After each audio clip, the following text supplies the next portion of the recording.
I'm in the park again today. And I brought my earbuds so that y'all can hear me clearly. I feel like Spirit has been putting it on my heart that I'm not being as vulnerable as I need to be. Or not as I need to be, but as I want to be. The whole point of me creating this channel was to promote positivity, but also to be vulnerable, to share emotions, because we're humans. And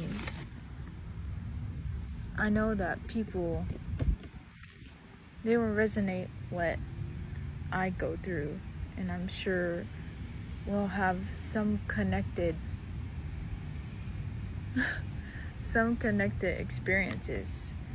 And so I've been writing poetry probably seriously since high school. I maybe wrote a little bit here and there before, but probably seriously since high school. I've always liked poetry, and today I have a poem for you guys. It is very vulnerable, a piece of me that I don't think I really had the heart to share online, but now I'm having the courage to. And like writing it earlier, I just felt like raw emotion, raw vulnerability, the me who I see, not what others project onto me, or not what other categories or what other roles I've played. And so I'm gonna say this poem for you, and if you resonate, leave a heart under the comment section, any color. Whew. I'm a little like, it's very like what's the word, like anticipating or something, like very like, okay, I'm gonna do a deep breath, grounding.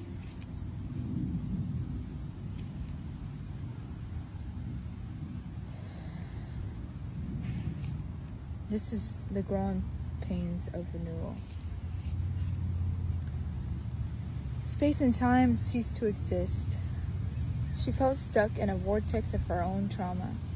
The personification of her fears came to haunt her. Her body froze and her mind went blank. What was left of her shadow and the final boss dueling toe-to-toe. Her heart and mind watched from the distance as they took their stances in the field of fire.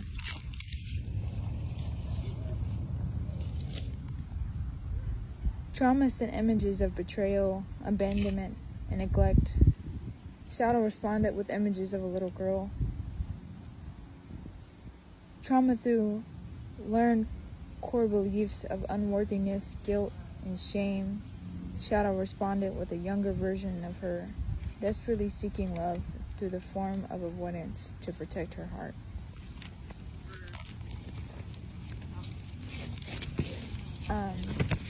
Sorry, just circling through the pages. Hold on.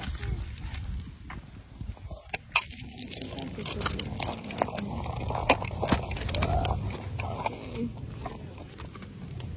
So that I can really perform the way I want to, instead of just holding my phone.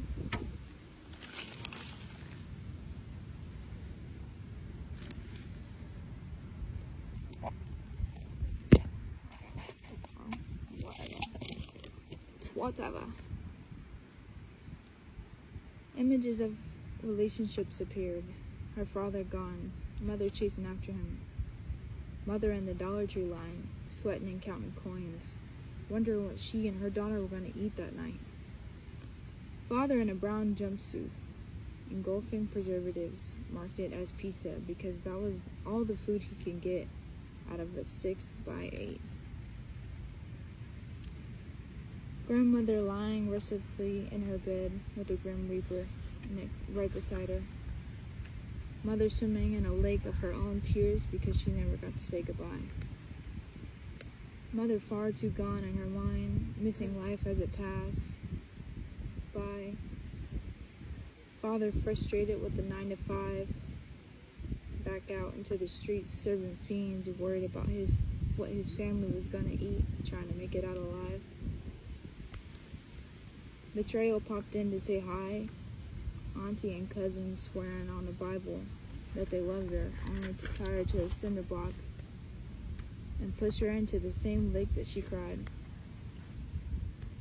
Demons appeared as new friends, saying, I got something that'll get you right. Couple of these like that, and all the pain will step aside. Guilt and shame manifested in her because she knew two rights from wrong. She'd seen this story before, and she felt like it wouldn't be long. Fast forward, mother in the corner with the pipe, lighting up the sky. Father with his hand held.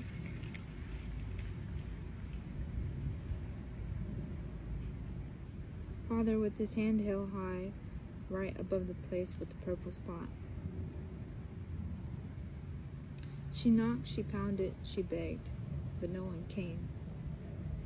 In that duel for her sanity, trauma stabbed her in the side, taking away the person that gave her life.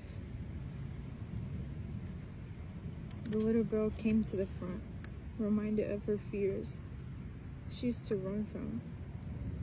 She disappeared into a void with no one to turn to because she couldn't trust on a foundation built on lies. Aunts and cousins made her cry. It was no longer her place to ask why.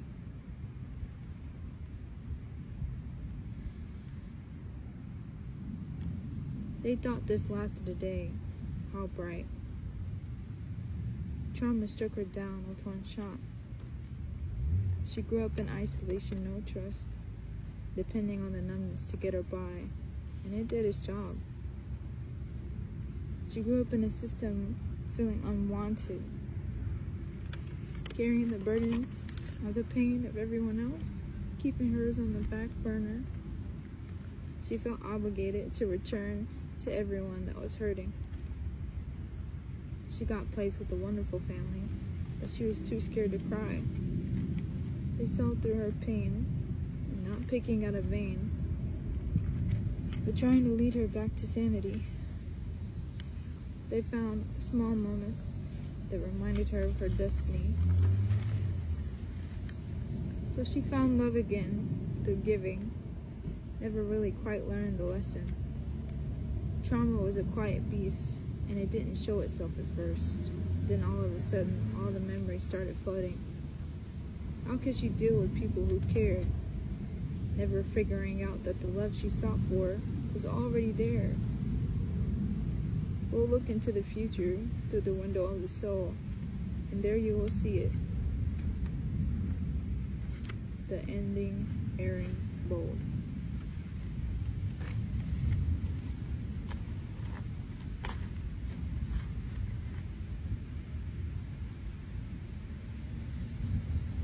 Express your pain and don't hold it inside.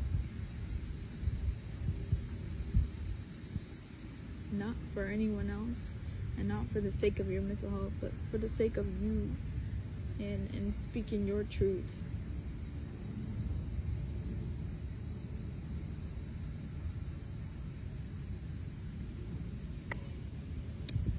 I'm gonna manifested this message and make it onto the For You page of people that really need to hear it. Love, light, and peace.